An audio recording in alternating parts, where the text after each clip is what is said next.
दोस्तों स्वागत है आपका स्मार्ट व्यापार पॉडकास्ट के एक और नए वीडियो में। तो आज हम बात करने वाले हैं क्लब व्यू के ओनर से और इनसे जानेंगे कि कैसे इन्होंने कोट पैंट के इतने कॉम्पिटिटिव मार्केट में भी पिछले 10 सालों से अपने आप को डोमिनेटिंग प्लेयर बना के रखा। और इनके एक्सपीरियंस से हम ये जानने की कोशिश करेंगे कि कैसे इन्होंने इस कॉम्पिटिटिव मार्केट में सर्वाइव कर, और इनसे ये भी जानेंगे कि इनका मैसेज क्या है आगे आने वाले इस इंडस्ट्री के प्लेयर्स के लिए। तो बने रहिए हमारे साथ इस पॉडकास्ट में जानने के लिए इन सारे सवालों के जवाब।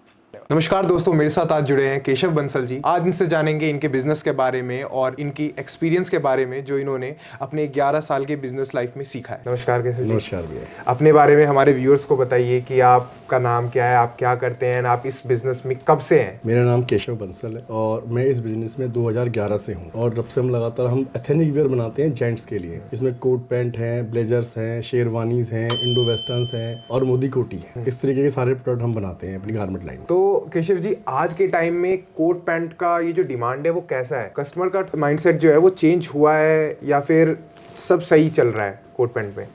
कोट पैंट की तो डे बाय डे रिक्वायरमेंट बढ़ी रही है, सेल भी इम्प्रूव हो रही है और लोगों की चॉइस भी बढ़ रही है। जो है पहले लोग हिचकिचाते थे कोट पैंट वगैरह पहनने में, अब ऐसा नहीं है। अब हर आदमी को चाहिए एक इम्प्रेसिव वियरिंग वो करे।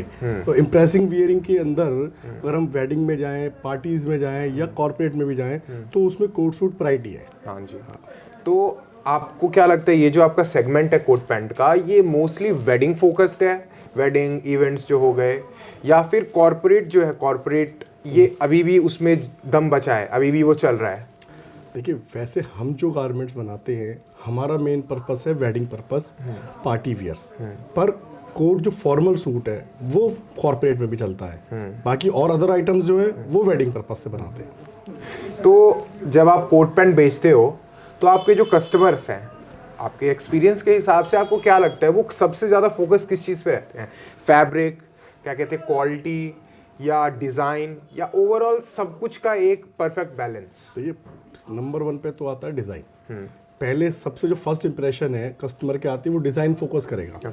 डिज़ाइन ओके है, उसके बाद कलर और फैब्रिक दोनों चीज़ें सारी देखेगा, पर नंबर 1 पे डिज़ाइनिंग है। डिज़ाइनिंग मेन पार्ट है वहाँ। तो आपने बताया डिज़ाइनिंग सब मेन पार्ट है आपका। तो देखा जाए तो आजकल इन्फ्लेशन बहुत ज़्यादा बढ़ गया है, महंगाई बढ़ती जा रही है। तो महंगाई बढ़ने से कहीं ना कहीं आपके raw material and stitching, tailoring services, आपका ये कॉस्ट भी बढ़ा होगा। तो आप अपने बिजनेस में, कोट पैंट वाले बिजनेस में, आप मार्जिन कैसे मेंटेन करते हो?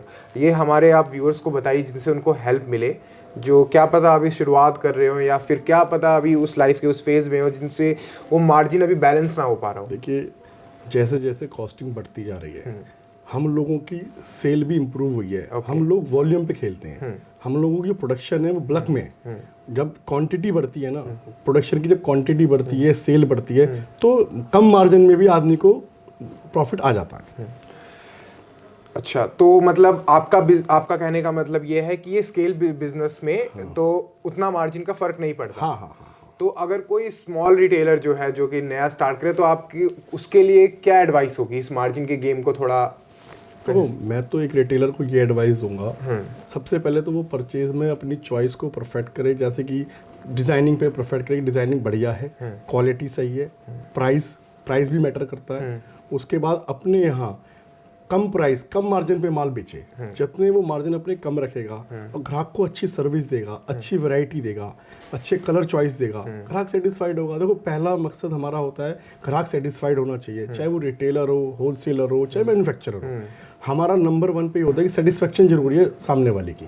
तो मैं ये कहूँगा कि रिटेलर भी हो उसको भी सेटिस्फेक्शन करके भेजना चाहिए अपने ग्राहक को। उसके लिए रेट कम रखे, वैरायटी अच्छी रखे, अच्छा गुड बिहेवियर रखे, बेस्ट है। अच्छा, तो जब कोट पैंट की परचेजिंग करता है जब एक कोई रिटेलर, तो सबसे कॉमन मिस्टेक आपने क्या देखा है? सबसे कॉमन गलती कि ये हो ही रही है आजकल रिटेलर की तरफ से, वो आपने क्या देखा है, क्या करता है रिटेलर? देखिए, वैसे तो 90% कोई कस्टमर गलती नहीं करता है, पर मैं ये कहना चाहूँगा कि जैसे कि हम सारे साइज़ बनाते हैं तो कस्टमर ये चाहता है कई बार कि वो साइज़ शॉर्ट कर लेता है। जैसे कि 34 से हम 44 बनाते हैं तो वो सोचता है मैं 2 या 3 साइज़ ही लेके ग्राहक को उसमें सेटिस्फाइड करूँ, पर उसमें होगा नहीं।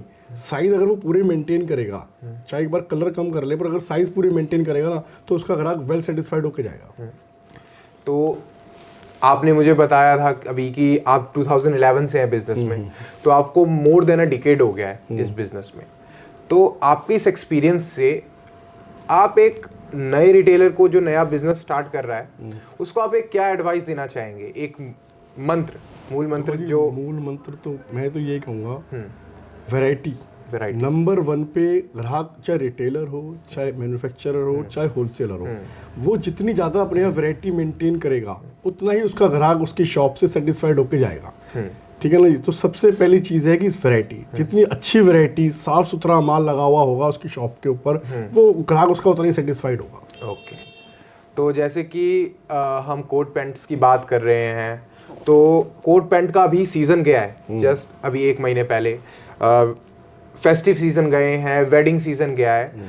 तो ये जो सीज़न आते हैं आपको एक आइडिया लगता है, तो आपकी इसकी स्टॉक प्लानिंग करना कब से स्टार्ट कर देते हैं?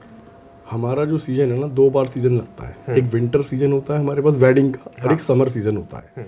जो विंटर सीजन होता है वो हमारा मोस्टली आप समझो सितंबर से शुरू हो जाता है। सितंबर, अक्टूबर, नवंबर, दिसंबर, उसके बाद जनवरी, फिर हमारा अप्रैल में जाके एंड हो जाता है। हम लोग फिर अप्रैल एंड से और मई के फर्स्ट वीक से ही आगे की सेशन की तैयारी शुरू कर देते हैं, नहीं सैम्पलिंग शुरू कर देते हैं। ओके।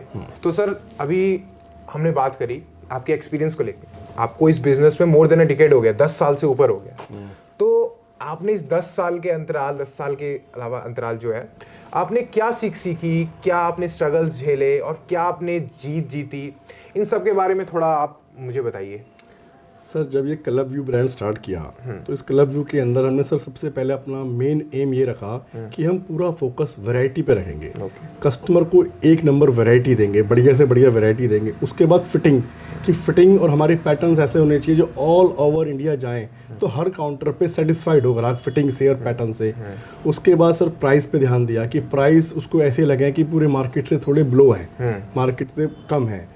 फिर सर ये सोचा कि पूरी एक अपनी टीम बनाई जो कि वेल सेटिस्फाइड करे आने वाले हर कस्टमर को। उसका बिहेवियर, हमारा बिहेवियर ग्राहक के साथ ऐसा हो कि वो हमारे बिहेवियर से भी, वैरायटी से, क्वालिटी से, हर चीज़ सेटिस्फाइड हो।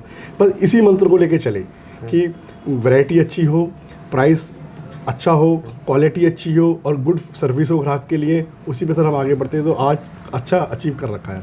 तो आपका एक समराइज्ड वे में, अगर संक्षिप्त वे में अगर मैं कहना चाहूँ, तो आपके ब्रांड के 3 मंत्र ये कहा जाए, बिहेवियर, वैरायटी और ट्रांसपेरेंसी। हाँ बिल्कुल बिल्कुल। तो कहीं ना कहीं ये चीज़ SSS में भी है। हाँ। जिसमें हम ब्रांड के ट्रांसपेरेंसी, वैरायटी एंड बिहेवियर बहुत फोकस करते हैं। सर SSS तो सर बहुत अच्छा प्लेटफॉर्म है और SSS से मैं फर्स्ट डे से जुड़ा हुआ हूँ, पहले दिन से ही उनके हर चीज़ में हम पार्टिसिपेट करते हैं। हाँ। और उनका भी यही वो मूल मंत्र है, ट्रांसपेरेंसी। SSS की कोई भी पॉलिसी है वो सब ट्रांसपेरेंसी है, चाहे वो उनकी रिटेलर के साथ हो, चाहे हम जैसे वेंडर के साथ हो। वो उनके लिए भी उतना ही पूरा सर्विस देते हैं जितनी हमें देते हैं। तो उनके साथ तो सर काम करके हर आदमी ग्रो करता है। सच्ची बात तो ये कि हर आदमी ग्रो करता है। हम देखो, हम यहाँ बैठे हैं, हम यहाँ बैठ के कहीं भी मार्केटिंग नहीं कर सकते, पर SSS के माध्यम से हम पूरे ऑल ओवर इंडिया अपना माल बेच पाते हैं। जिन जिन काउंटर्स पे हमारी पहुंच नहीं है वहाँ पर भी SSS की वजह से हमारा माल जाता है और ग्राहक सेटिस्फाइड होता है।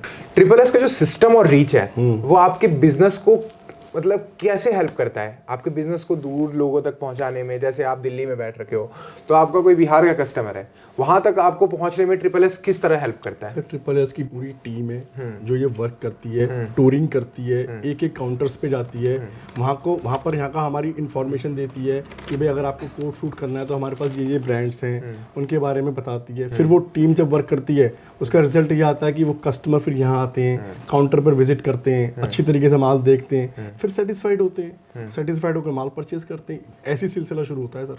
तो सर हमारी बात यहाँ पे एंड होने जा रही है, हमारा वाक्या। तो मैं आपसे एक क्वेश्चन पूछना चाहूँगा कि आजकल के जो रिटेलर्स हैं, जो होलसेलर्स हैं, जो अपना काम स्टार्ट करना चाहते हैं या फिर काम स्टार्ट कर दिया हो लेकिन उनको बहुत कम टाइम हुआ है, या फिर जीवन के कुछ उस दौर में हो जहाँ पे उनको बहुत ज़्यादा स्ट्रगल झेलना पड़ रहा हो, तो आप उनको एक क्या मैसेज देना चाहोगे जो आपने इतने सालों में सीखा है, जिनसे उनको गाइडेंस थोड़ी मिल सके, उनको कुछ हेल्प मिल सके? उनको क्या बताना चाहोगे? देखो सर, रिटेलर के लिए तो मैं सिर्फ एक सिंपल सी बात कहूँगा कि वो अपनी शॉप पे बहुत अच्छी वैरायटी मेंटेन करे। चाहे कोई भी प्रोडक्ट हो, जैसे कोट सूट हो, इंडो वेस्टर्न हो, शेरवानी हो, मोदी कोट, कोई भी गारमेंट हो, बच्चों का गारमेंट हो, वो वैरायटी पे उसकी परचेजिंग मेन चीज़ है। वो जितनी बढ़िया परचेजिंग पे मेहनत करेगा उतनी ही बढ़िया वैरायटी उसकी शॉप के अंदर इन होगी, पहला पॉइंट। दूसरा, वो प्राइस ऐसी रखे जो भी कस्टमर उसके यहाँ एंट्री करे वो उस प्राइस से सेटिस्फाइड हो। पहले वो आपकी वैरायटी से सेटिस्फाइड होता है, फिर वो आपके प्राइस से सेटिस्फाइड होता है, फिर वेल बिहेवियर बहुत मस्त चीज़ होती है किसी भी रिलेशनशिप को बढ़ाने के लिए। हाँ जी, हाँ जी। क्योंकि जो कस्टमर होता है ना, उससे हमारा एक रिलेशन बनता है। उस रिलेशनशिप को बनाने के लिए सबसे पहले है वेल बिहेवियर। हाँ जी। तो जब वेल बिहेवियर होगा, वैरायटी अच्छी होगी, प्राइस लेस होंगे, तो सर कस्टमर वो शॉप आगे चलाएगा, ग्रो करेगा ही करेगा, कोई डाउट ही नहीं। तो दोस्तों, यही था हमारा आज का पॉडकास्ट, जिसमें हमने केशव जी से बात करी उनके क्लब व्यू के ब्रांड के बारे में और उनके एक्सपीरियंस के बारे में। आशा करता हूं कि आपको ये हमारा पॉडकास्ट पसंद आया होगा। जुड़े रहिए हमारे साथ ऐसे ही कुछ पॉडकास्ट के लिए और ऐसे ही कुछ एक्सपीरियंस के लिए। धन्यवाद। धन्यवाद सर।